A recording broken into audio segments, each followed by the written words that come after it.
Hello friends and students. Good morning, सुप्रभात, नमस्कार. तो dear students, today I will discuss about the topics derivatives of implicit functions. तो dear students, पिछला class में हम लोग डिफरेंट टाइप जो डेरिवेटिव्स था उसमें वन बाय वन आगे बढ़ते जा रहे हैं. आज हम लोग देखेंगे इम्प्लिसिट फंक्शंस का कैसे डेरिवेटिव्स निकालेंगे जिसका फाइंड dy बाई dx होता है. तो डियर स्टूडेंट्स, डिफरेंट टाइप का जो इम्प्लिसिट फंक्शंस का जो इक्वेशन होता है उसी इक्वेशन को ही differentiate with respect to x के कॉन्टेक्स्ट में करना है और वहीं से dy बाई dx फाइंड होगा. तो dear students, as a student point of view से आप लोगों को माइंड में सेट करने का प्रयास करना है और डिफरेंट टाइप का इस टाइप का जो इक्वेशन दिया हुआ रहेगा उसको differentiate with respect to x करना है और वहीं से dy बाई dx फाइंड करना है. इसलिए मैं ज़्यादा टाइम नहीं लूँगा. सबसे पहले I will discuss what is implicit function. तो dear students, an equation in the form of y is equal to functions of x is called implicit functions. For example, different type का जो ये सब equation दिया हुआ है questions के form में, इसी इक्वेशन को ही हम लोग डेरिवेटिव ऑफ इम्प्लिसिट फंक्शंस बोलते हैं. तो dear students, as a student point of view से एक एक क्वेश्चंस को देखना है and how to find dy by dx about this equation. तो डियर स्टूडेंट्स, ज़्यादा हम टाइम नहीं लेंगे, चलिए फटाफट स्टार्ट करते हैं. क्वेश्चन नंबर 1 जो दिया हुआ है x square plus y square equal to 4, वहीं से dy बाई dx कैसे निकालते हैं. चलिए फटाफट देखने का आप लोग प्रयास कीजिए और लर्न करने का. तो क्वेश्चन नंबर 1 यहाँ पे दिया हुआ है कि x square plus y square equal to 4. तो डियर स्टूडेंट, ये कोई नया चीज नहीं है, वही चीज है जो आप लोग डेरिवेटिव वाला टॉपिक्स में स्टैंडर्ड 11th क्लास में पढ़ा था. आज उसी चीज को ही dy बाई dx कैसे फाइंड आउट करते हैं इस इम्प्लिसिट फंक्शंस में. तो यहाँ पे और कुछ करने की जरूरत नहीं है, सिर्फ only for differentiate with respect to x कर देना है. तो dy by dx x square plus dy by dx y square equal to dy by dx 4. Clear. अब यहाँ पे आते हैं x स्क्वायर का 2x हो जाएगा और यहाँ पे 2y और फिर y का dy बाई dx हो जाएगा और कांस्टेंट का 0. तो डियर स्टूडेंट्स, यहाँ पे 2y dy बाई dx इधर रह जाएगा और इसको माइनस 2x हो जाएगा. तो therefore dy by dx is equal to minus 2x by 2y और y 2 कैंसिल, तो आपका आंसर हो जाएगा माइनस x बाई 2. तो डियर स्टूडेंट्स, मेरे कहने का मतलब है कि इस इक्वेशन में कुछ करने की जरूरत नहीं है, simply differentiate with respect to x के कॉन्टेक्स्ट में ओनली फॉर डिफरेंशिएट कर देना है और ऑटोमेटिक वहां से dy बाई dx को फाइंड आ जाएगा, क्योंकि कहीं ना कहीं आपका y दिया हुआ है और उसी y में dy बाई dx होगा और वहीं से सिंपलीफाई करके dy by dx find out कर सकते हैं और क्या जाएगा. तो डियर स्टूडेंट्स, इस प्रोसेस को नहीं भूलना है क्योंकि क्वेश्चन कभी इंपॉर्टेंट होता नहीं है, चाहे वो आर.डी. शर्मा का क्वेश्चन रहे या आर.एस. अग्रवाल का क्वेश्चन रहे या एनसीईआरटी. इसमें तीनों लेवल का क्वेश्चन मैंने कंबाइन करके बताने का मैं प्रयास कर रहा हूँ कि क्वेश्चंस कहीं से भी रहने दीजिए. यदि आपका उसका प्रोसेस, उसका मेथड यदि आपको पता है और आपको ज्ञान है, आपका नॉलेज है, तो इजीली फाइंड आउट कर सकते हैं. तो डियर स्टूडेंट्स, अब आते हैं क्वेश्चन नंबर 2. अब आते हैं क्वेश्चन नंबर 2. तो डियर स्टूडेंट्स, क्वेश्चन नंबर 2 में इसलिए मैं इम्प्लिसिट फंक्शंस को तीनों बुक से लेके ही मैं बताने का प्रयास कर रहा हूं और आप लोगों को इशारा भी कर रहा हूँ कि खुद से भी इस टाइप का इक्वेशन लेके प्रैक्टिस कर सकते हैं। तो यहाँ पे मैं तीनों लेवल का क्वेश्चन कंबाइन किया हूँ। कुछ क्वेश्चन एनसीईआरटी का है, कुछ आर.एस. अग्रवाल का है, कुछ आर.डी. शर्मा का, कुछ मेरा अपना भी है। तो डियर स्टूडेंट्स, मेरे कहने का मतलब है क्वेश्चंस कहीं से भी रहने दीजिए। यदि उसका प्रोसेस, मेथड, उसका रूल्स, उसका फॉर्मूला यदि आपको पता है तो all of you can easily solve about any questions in the examination hall. तो डियर स्टूडेंट्स, अब आते हैं क्वेश्चन नंबर 2 पे। क्वेश्चन नंबर 2 पे है कि x square plus y square minus 3xy equal to 1। तो सिंपली यहाँ पे क्या कर देना है, differentiate with respect to x। तो यहाँ पे dy dx x square plus dy dx y square minus dy dx and 3xy equal to dy dx constant 1। तो डियर स्टूडेंट्स, एक्स स्क्वायर का 2x, क्योंकि डी बाई डी एक्स आप लोगों को याद दिलाना चाहूंगा, डी बाई डी एक्स का पावर n होता है तो n x n माइनस 1 होता है। ये आप लोग ऑलरेडी 11 क्लास में पढ़ चुके हैं कि डी बाई डी एक्स के पावर n तो n x n माइनस 1 होता है। तो एक्स स्क्वायर यहाँ पे 2x हो जाएगा और यहाँ पे 2y dy by d x, जहाँ पे y होगा वहीं पे dy बाई डी एक्स आएगा और इसी को अरेंज करके dy बाई डी एक्स निकाल देना है। एंड माइनस 3 ये बाहर निकल जाएगा और यहाँ पे u इंटू v के फॉर्म में है xy, यहाँ पे हो जाएगा डियर स्टूडेंट x y का dy by d x plus y और x का 1। तो आपका ये हो गया u इंटू v के फॉर्म में और इधर आपका 0 हो गया। अब इसको अरेंज कर दीजिए। इसको अरेंज करने से हो जाएगा 2x 2y dy by d x minus 3x dy by d x और minus 3y equal to 0।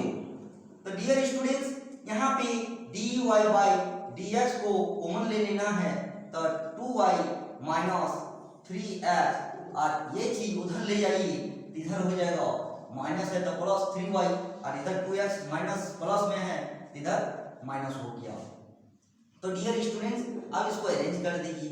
dy by d x, तो यहाँ पे 3y minus 2x by 2y minus 3x हो गया।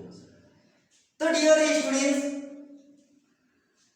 सेम टू सेम कोई भी इक्वेशन रहे, चाहे वो प्रोडक्ट में रहे या सिंगल में रहे या क्वेश्चन फॉर्म में रहे, फ्रैक्शन फॉर्म में, उसको सिंपली डिफरेंशिएट कर देना है और जहां y है वहीं पे dy बाई डी एक्स आएगा और फिर उसको अरेंज करके dy बाई डी एक्स आसानी से निकाल सकते हैं। अब आते हैं क्वेश्चन नंबर 3। चलिए अब क्वेश्चन नंबर 3 को देखिए। सेम टू सेम सभी क्वेश्चंस को इसी प्रोसेस से, इसी मेथड के साथ डिफरेंशिएट करते जाना है और dy बाई डी एक्स निकाल देना है। तो नेक्स्ट है क्वेश्चन नंबर 3। तो डियर स्टूडेंट्स, अब क्वेश्चन नंबर 3 में है कि xy is equal to c square.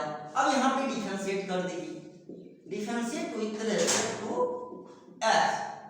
तो यहाँ पे इंप्लाइड दैट d बाई डी एक्स xy और इधर d बाई d x c square.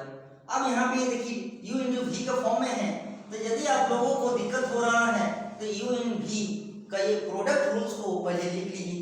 u होता है d बाई डी एक्स, v होता है प्लस v d बाई डी एक्स एंड u। यही प्रोडक्ट रूल्स का फॉर्मूला है। जहाँ पे u है वहाँ पे x है, यहाँ पे v है वहाँ पे y है। इसी में बैठा दीजिए तो आपका x u का निकल जाएगा। तो देखिए x d y by d x, y का हो गया यहाँ पे v पे, अब v में आपका y दिया हुआ है और u में x, तो आपका क्या हो जाएगा 1 और इधर आपका 0। x dy by d x equal to plus, तो इधर माइनस y, तो therefore dy by d x equal to minus y by x। तो डियर स्टूडेंट्स, जहां भी प्रोडक्ट रूल्स आपको मिलेगा u इंटू v के फॉर्म में, तो वहां क्या हो जाएगा u dy dx v plus v dy dx u, u की जगह x v की जगह y पुट करके डिफरेंशिएट कर देना है। तो ये हो गया क्वेश्चन नंबर 3। अब आते हैं क्वेश्चन नंबर 4। चलिए फटाफट आते हैं क्वेश्चन नंबर 4। तो आसानी से सिर्फ simplify differentiate with respect to x के कॉन्टेक्स्ट में करके सिंपलीफाई कर देंगे तो dy by dx निकल जाएगा, क्योंकि जहां पे y रहेगा वहीं पे dy by dx आएगा। चलिए अब आते हैं क्वेश्चन नंबर 4 पे। तो डियर स्टूडेंट्स क्वेश्चन नंबर 4, यहाँ पे देखिए आपका इक्वेशन दिया हुआ है कि x square plus y square equal to log xy। अब यहाँ पे simply differentiate with respect to x, तो यहाँ पे dy dx x square plus dy dx y square and dy dx log xy। तो डियर स्टूडेंट्स x स्क्वायर का 2x हो गया और y स्क्वायर का 2y और फिर y का dy by dx, क्योंकि यहाँ चेन रूल लगता है और यहाँ भी चेन रूल लगेगा। dy dx log का, तो log का होता है 1 by xy और अगेन जब dy dx xy का तो unit to v product rules यहाँ लगा देना है। तो यहाँ पे हो जाएगा 2x plus 2y dy by dx और यहाँ पे 1 by xy और यहाँ पे प्रोडक्ट रूल्स लगा दीजिए x dy by dx plus y और x का 1। क्लियर? अब इसको सिंपलीफाई कर दीजिए तो 2x 2y dy by dx and यहाँ पे x x कैंसिल हो जाएगा, यहाँ पे x xy dy by dx plus y और xy, तो y y कैंसिल, यहाँ x x कैंसिल हो जाएगा। डियर स्टूडेंट्स अब आते हैं अब अरेंज कर दीजिए कि यहाँ से 2x plus 2y dy by dx minus और ये पार्ट इधर आ जाएगा तो 1 by y dy by dx और ये पार्ट इधर ही रखिए 1 by x। क्लियर? अब आते हैं dy by dx को कॉमन ले लीजिए। dy by dx को जब कॉमन लीजिएगा तो यहाँ पे 2y माइनस 1 by y और इधर 1 by x और माइनस 2x हो गया। अब इस चीज को अरेंज कर दीजिए तो यहाँ पे सिंपलीफाई पहले कर लीजिए ताकि आसान हो जाएगा। यहाँ पे क्या हो जाएगा 2y square minus 1 by y और इधर 1 minus 2x square by x, तो therefore dy by dx और 1 minus 2x square by x और ये ऊपर चल जाएगा तो y by 2y square minus 1 हो गया ये आंसर। तो dear students dy by dx इस इक्वेशन का निकल गया। तो मेरे कहने का मतलब है डियर स्टूडेंट्स कोई भी इक्वेशन हो simply differentiate with respect to x के कॉन्टेक्स्ट में डिफरेंशिएट कर देना है। जैसे आप लोग 11th क्लास डेरिवेटिव चैप्टर में क्या था सेम टू सेम वही करना है। जहां पे y है वहीं पे dy by dx आएगा, उसके बाद अरेंज करके dy by dx निकाल देना है। Is it clear? अब आते हैं क्वेश्चन नंबर 5। अब आते हैं क्वेश्चन नंबर 5। चलिए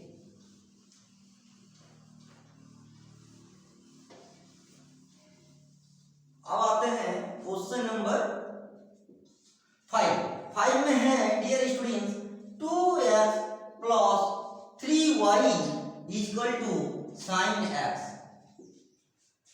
तो यहाँ पे simply differentiate with respect to x, तो dy dx 2x and dy dx 3y and dy dx sin x। तो डियर स्टूडेंट्स 2x का 2 हो जाएगा, x का 1 2 बच जाएगा, यहाँ 3 बच जाएगा और y का dy by dx और यहाँ पे 3 आपका बच जाएगा और इधर sin x का cos है। क्लियर? अब इसको अरेंज कर दीजिए तो 3 dy by dx cos x minus 2 therefore dy by dx यहाँ पे cos x माइनस 2/3 हो जाएगा। तो डियर स्टूडेंट्स, जहां पे y है dy बाई dx आएगा, उसके बाद अरेंज करके सिंपलीफाई करके dy बाई dx निकाल देना डिफरेंशिएट करने के बाद। अब आते हैं क्वेश्चन नंबर 6। चलिए अब आते हैं क्वेश्चन नंबर 6 पे। तो इस टाइप से आसानी से dy बाई dx निकाला जाता है। तो डियर स्टूडेंट्स, अब आते हैं क्वेश्चन नंबर 6 पे। क्वेश्चन नंबर 6 पे है dear students 2x plus 3y is equal to sine y। Same to same सभी क्वेश्चन के साथ यही करना है, differentiate with respect to x। तो यहाँ पे dy dx 2x and dy dx 3y and dy dx यहाँ पे sin y दिया हुआ है। तो डियर स्टूडेंट्स 2x का यहाँ 2 हो जाएगा क्योंकि x कॉमन, और यहाँ 3 रह जाएगा और y का dy बाई dx हो जाएगा, और cos का sin का cos y हो जाएगा और y का dy बाई dx हो जाएगा। तो dear student dy by dx को कॉमन ले लीजिए क्योंकि यहाँ पे 3 हो जाएगा, इधर आएगा तो माइनस हो जाएगा, तो cos y हो गया, और ये 2 उधर ले जाइए तो माइनस 2 हो जाएगा। तो therefore dy by dx is equal to this by this, तो 2 बाई माइनस रह जाएगा, तो 3 माइनस cos y हो गया। तो डियर स्टूडेंट्स, कोई भी इक्वेशन हो सिंपली डिफरेंशिएट करना है, जहां y है वहीं पे dy बाई dx आएगा, फिर इसको अरेंज करके dy बाई dx निकाल देना है। अब आते हैं क्वेश्चन नंबर 7। क्वेश्चन नंबर 7 में भी वही काम करना है जो काम हम लोग 1 से लेके 6 तक किए। चलिए फटाफट से 7 को भी देख लीजिए। अब आते हैं क्वेश्चन नंबर 7। क्वेश्चन नंबर 7 में है कि ax plus by square equal to cos y। सिंपली यहाँ पे differentiate with respect to x, तो यहाँ पे dy dx ax को करना है एंड dy dx यहाँ पे by को करना है एंड dy dx यहाँ पे cos y को। तो डियर स्टूडेंट ax का a हो जाएगा और यहाँ पे by है तो 2 इधर आएगा, तो 2by एंड y का फिर अगेन dy बाई dx, और इधर cos y का माइनस sin y और y का dy बाई dx। अब dy बाई dx को एक कॉमन ले लीजिए, तो dy बाई dx और यहाँ पे 2by और यहाँ माइनस है तो इधर लाने से प्लस हो जाएगा, तो यहाँ पे sin y और इधर a है तो माइनस a हो जाएगा। क्लियर? अब दिस बाई दिस कर दीजिए, देयरफॉर dy बाई dx, तो minus a by 2by minus plus यहाँ पे sin y हो गया। तो डियर स्टूडेंट्स, मेरे कहने का मतलब है कोई भी इम्प्लिसिट फंक्शंस का इस टाइप का इक्वेशन रहेगा, आप सिंपली उसको डिफरेंशिएट कर देना है। जो काम आप लोग 11th क्लास डेरिवेटिव में क्या था, उसके बाद जहां y है वहीं पे dy बाई dx आएगा, फिर उसको अरेंज करके सिंपलीफाई कर देना है, तो आपका dy बाई dx निकल गया। अब आते हैं क्वेश्चन नंबर 8 पे। चलिए अब क्वेश्चन नंबर 8 में देखिए वहां इन्वर्स लगा हुआ है, तो उस जगह पे क्या करना है चलिए बताते हैं, और वहां पे आप लोगों को माइंड में सेट करके रखना है। तो dear students question number 8, dear students यहाँ पे ऑलरेडी y इक्वल टू दिया हुआ है कि sine inverse 2x by 1 plus x square. तो डियर स्टूडेंट्स जब भी इस टाइप का आएगा इस इनवर्स को हटा देना है यहाँ से, तो इसको हटाने के लिए यहाँ पे हम लोग बिठाएंगे कि let x equal to tan theta, तो देयरफॉर थीटा इक्वल टू यहाँ पे क्या हो जाएगा tan इनवर्स x। ऐसा क्यों किए, आगे प्रोसेस में जब बढ़ेंगे तो आपको पता चल जाएगा, ऐसा करने से आपका आसान हो जाएगा। तो यहाँ पे क्या हो जाएगा y equal to sine inverse यहाँ पे 2 tan x by 1 plus tan square f, क्योंकि एक्स की जगह टेन थीटा पुट करना है। तो therefore y is equal to sine inverse. और डियर स्टूडेंट, ये करने से क्या फायदा हुआ, 2 tan x by 1 plus tan square x का वैल्यू होता है साइन 2 थीटा। अब ये साइन इनवर्स और साइन कैंसिल हो जाएगा यहाँ से, तो y is equal to 2 theta और theta is equal to tan inverse, तो y is equal to 2 tan inverse x।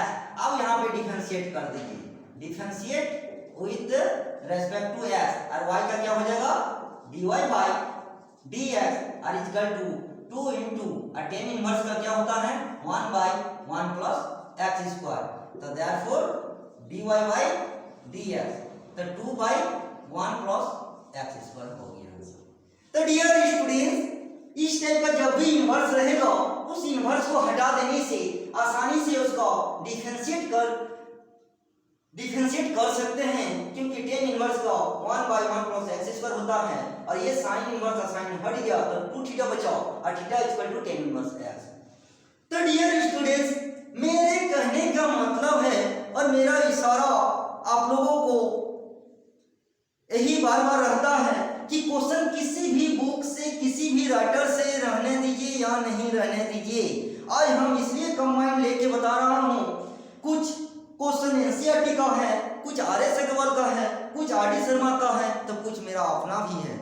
तो डियर स्टूडेंट्स, मेरा इशारा आप लोगों को ये बताने का है कि क्वेश्चन इंपॉर्टेंट नहीं होता है यदि आप लोगों के माइंड में उसका यदि प्रोसेस, मेथड, रूल्स, उसका फॉर्मूला यदि आपका माइंड में है तो क्वेश्चन कहीं से किसी भी बुक राइटर से रहने दीजिए या नहीं रहने दीजिए, all of you can easily find out, easily solve about any questions in the examination hall। तो डियर स्टूडेंट्स, यदि मेरा इशारा और ये आज का क्लास आप लोगों को समझ में आ गया होगा, तो इस कंबाइंड क्वेश्चन से पता चल गया होगा कि क्वेश्चन कहीं से भी रहने दीजिए, यदि आपका प्रोसेस पता है तो इजीली सॉल्व कर सकते हैं। तो डियर स्टूडेंट्स, मेरा यही बार बार सलाह रहता है कि आपका क्वेश्चन इंपॉर्टेंट नहीं रहता है, क्योंकि बोर्ड एग्जाम में एग्जैक्ट यही क्वेश्चन आएगा ये कंपलसरी नहीं रहता है। इंपॉर्टेंट होता है कि डेरिवेटिव ऑफ इम्प्लिसिट फंक्शंस यदि रहेगा तो हाउ टू सिंप्लीफाई या how to solve derivative of implicit functions about this equations. कोई भी इक्वेशन दिया रहेगा तो कैसे उसको उस इम्प्लिसिट फंक्शंस को ड्राइव करके differentiate with respect to x के कॉन्टेक्स्ट में करने के बाद वहां से कैसे dy by dx निकालते हैं, यही आप लोगों के लिए इम्पोर्टेंट है, उसका यही प्रोसेस आप लोगों के लिए इम्पोर्टेंट है। तो डियर स्टूडेंट्स, आज का क्लास आप लोगों को अच्छा लगा होगा और मेरा इशारा भी समझ में आ गया होगा कि कैसे आप लोगों को स्टडी करना है, क्योंकि मोर देन मैक्सिमम स्टूडेंट का यही बार बार सवाल आता है कि सर कौन कौन सा बुक लेंगे, कौन कौन सा सैंपल पेपर लेंगे, कौन कौन सा सीबीएसई का और लेंगे, डिफरेंट टाइप का नोट्स या कैसा नोट्स तैयार करेंगे, या कौन सा सैंपल पेपर हेल्पफुल होगा एग्जाम के लिए। तो डियर स्टूडेंट्स, आपके पास किसी भी राइटर का बुक हो, वही बुक आप 4 बुक पढ़ने से अच्छा है 10 बार उसी को पढ़िए, क्योंकि सभी चैप्टर सभी बुक में दिया हुआ है और सभी चैप्टर आप लोग को स्कूल में जो पढ़ता है स्कूल में पढ़ाया जाता है, जो ट्यूशन करता है ट्यूशन में पढ़ाया जाता है, जो कोचिंग करता है कोचिंग में भी पढ़ाया जाता है।